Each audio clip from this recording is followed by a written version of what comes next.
Hello दोस्तों एवं प्यारे बच्चों, एक बार पुनः एक नए लेसन में आपका स्वागत है। और आज के लेसन में हम पढ़ेंगे सब्जेक्ट वर्ब कॉनकॉर्ड। तो चलिए आज के लेसन को करते हैं प्रारंभ। Let's start.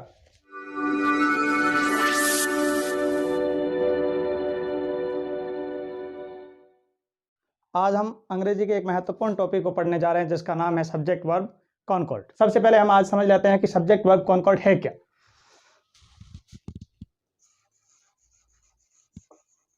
सब्जेक्ट वर्ब क्रिया, कर्ता और क्रिया, और तीसरा वर्ड जो है जिसे हम साथ में जोड़ रहे हैं कॉनकॉर्ड। यानी ये कॉनकॉर्ड वर्ड सब्जेक्ट और वर्ब की सहमति, यानी कॉनकॉर्ड का अर्थ क्या होता है? एग्रीमेंट। मतलब इस टॉपिक में हम ये पढ़ेंगे कि एक कोई भी सेंटेंस में सब्जेक्ट है, मान लीजिए वो सिंगुलर है, प्लूरल है, थर्ड पर्सन सिंगुलर है, प्रोनाउन है, तो उनके साथ में वर्ब कौन सी आएगी, वर्ब का क्या रूप आएगा, या इस सब्जेक्ट के साथ वर्ब का जो एग्रीमेंट होगा वो किस आधार पर होगा।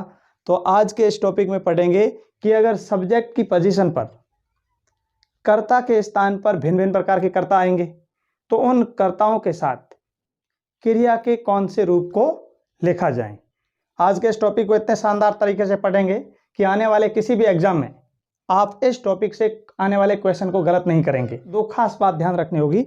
अगर कोई सेंटेंस है, मान लीजिए यहाँ पर सब्जेक्ट बैठा है, क्या बैठा है? सब्जेक्ट, और सब्जेक्ट के बाद वर्ब आएगी, एक स्टेटमेंट या फिर अफर्मेटिव की बात कर रहे हैं, तो सब्जेक्ट के बाद में क्या आएगी? वर्ब आएगी। ये बात आपको खास ध्यान रखनी है। अगर सब्जेक्ट सिंगुलर है, सब्जेक्ट क्या है? सिंगुलर, मतलब एक वचन। अगर सब्जेक्ट एक वचन है तो इसके साथ में वर्ब का जो कॉनकॉर्ड बैठेगा या वर्ब का जो एग्रीमेंट होगा वो भी वर्ब का सिंगुलर फॉर्म आएगा। कौन सी फॉर्म आएगी वर्ब की? Singular form. तो वर्ब भी सिंगुलर फॉर्म। बस ये बात आपको खास ध्यान रखनी है, नंबर एक। दूसरी, अगर सब्जेक्ट प्लूरल है, क्या है? प्लूरल, मतलब बहुवचन। क्या है? बहुवचन। अगर सब्जेक्ट बहुवचन है तो आप वर्ब के रूप को भी प्लूरल करेंगे। क्या कहेंगे? बस वर्ब के रूप को भी प्लूरल करेंगे। सब्जेक्ट सिंगुलर बैठा है तो वर्ब भी सिंगुलर भर दो। अगर सब्जेक्ट प्लूरल बैठा है तो वर्ब भी प्लूरल भर दो। देखिए, मान लीजिए ये लिखा हुआ है ही, खाली जगह, वर्ब में लिखा है रीड, कोष्ठक बंद, अ बुक, अ बुक। हो सकता है यहां पर रीड्स ऑब्लिक करके रीड्स कह दे। अब बताइए इसमें आप क्या भरेंगे? बिल्कुल पहले हमने समझा कि अगर सब्जेक्ट सिंगुलर है तो हम वर्ब भी सिंगुलर भरेंगे। तो सब्जेक्ट ही क्या है? थर्ड पर्सन सिंगुलर है, इसके साथ वर्ब की फर्स्ट फॉर्म के साथ एस या ई एस आएगा। तो रीड के साथ में केवल एस लगेगा, यस नहीं आएगा। तो ये क्या हो जाएगा? He reads a book. मान लीजिए सब्जेक्ट की जगह नेम ऑफ बुक्स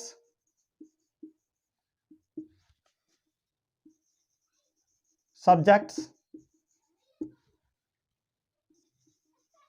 डिजीज और गेम। अगर मान लीजिए किसी सेंटेंस में सब्जेक्ट के स्थान पर कोई किताब का नाम आया हुआ है, नेम ऑफ बुक्स है, या फिर नेम ऑफ सब्जेक्ट्स है, सब्जेक्ट वो आए, या फिर डिजीज मलेरिया, फीवर, और गेम क्रिकेट, फुटबॉल, वॉलीबॉल, इस प्रकार के अगर नाम आए तो हमेशा हमेशा हमेशा इसमें वर्ब है वो सिंगुलर वर्ब लिखेंगे। कौन सी वर्ब लिखेंगे? सिंगुलर। वी एस लिख रहा हूं, मतलब एस में सिंगुलर, यानी वर्ब का कौन सा रूप लिखेंगे? सिंगुलर। वर्ब का सिंगुलर रूप लिखेंगे। जैसे मैथमेटिक्स, खाली जगह, अ डिफिकल्ट सब्जेक्ट। और यहां पर आपको इज पब्लिक आर लिखा हुआ है, इनमें से भरना है। मैथमेटिक्स, खाली जगह, डिफिकल्ट सब्जेक्ट। तो इसमें आप क्या भर देंगे, क्योंकि ये मैथमेटिक्स क्या है, एक सब्जेक्ट है कि नहीं। तो सब्जेक्ट के साथ में हमेशा वर्ब की सिंगुलर फॉर्म आएगी। The Ramayan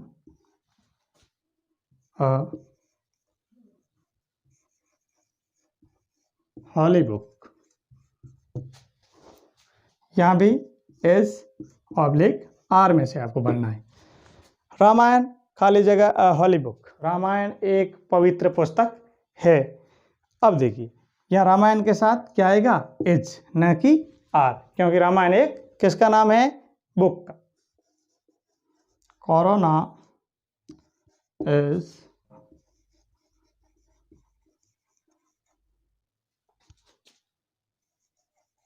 dangerous disease. Corona एक खतरनाक बीमारी है। तो कोरोना के साथ क्या आएगा, तो कोरोना के साथ भी एक, न कि आर, क्योंकि कोरोना एक क्या है, डिजीज, बीमारी। Cricket is a popular game. ए जाएगा, आर नहीं आएगा। क्रिकेट एक लोकप्रिय खेल है। तो इस प्रकार नेमा box, subject, disease end game, अगर इनके नाम सब्जेक्ट की जगह मिले तो आप वर्ब को सिंगुलर लिखेंगे। अगर कोई दो शब्द या फिर सब्जेक्ट या फिर नाउन एंड से जुड़े हुए हो और वो प्लूरल बताते हो, हमेशा प्लूरल वर्ब का प्रयोग करते हैं। जैसे Ram and Shyam are friends. Ram and Shyam are friends. यहां पर हम इज नहीं लिख सकते, क्योंकि राम और श्याम कितने हो गए, दो, और जुड़े किससे हैं, एंड से, इसलिए वर्ब प्लूरल आई। Phrases joined by and indicate a single unit। यह भी एक महत्वपूर्ण रूल है कि अगर कोई फ्रेजेस एंड से जुड़े हुए हो परंतु जब वो अर्थ देते हैं तो एक इकाई के रूप में अर्थ देते हैं, यानी एक सिंगल यूनिट के रूप में अर्थ देते हैं, तो इनके साथ में वर्ब भी कौन सी आएगी, सिंगुलर वर्ब आएगी। याद रखना, सिंगुलर वर्ब आएगी। जैसे जम्मू एंड कश्मीर खाली जगह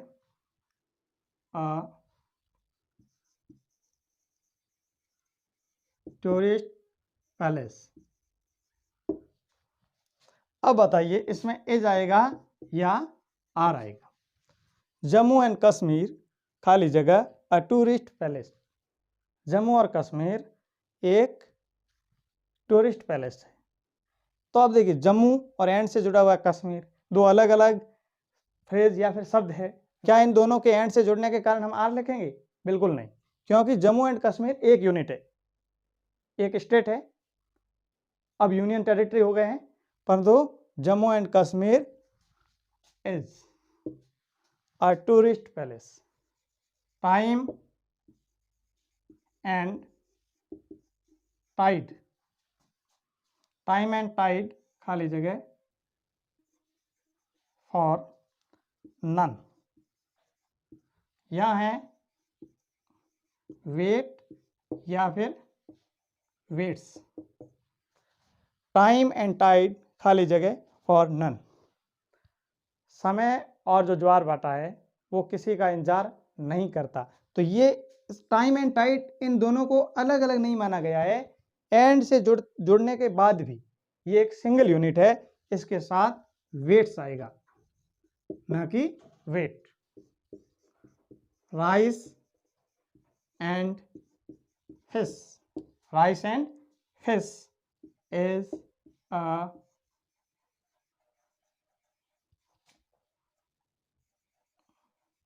favorite dish of the Bengalis. अब ये राइस और फिश है तो अलग अलग वर्ड, एंड से भी जुड़े हुए हैं, बहुवचन होने चाहिए, नहीं, यहां पर ये दोनों एक यूनिट को शो कर रहे हैं, तो यहां पर इनके साथ में सिंगुलर वर्ब आएगी। ऑनर एंड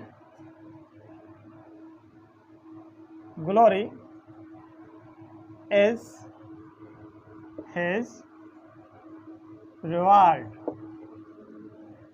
अब ये ऑनर एंड ग्लोरी एंड से जरूर जुड़े हैं, परंतु एक यूनिट को शो कर रहे हैं, इसलिए इनके साथ इज का प्रयोग होगा, न कि आर का। गोल्ड एंड सिल्वर खाली जगह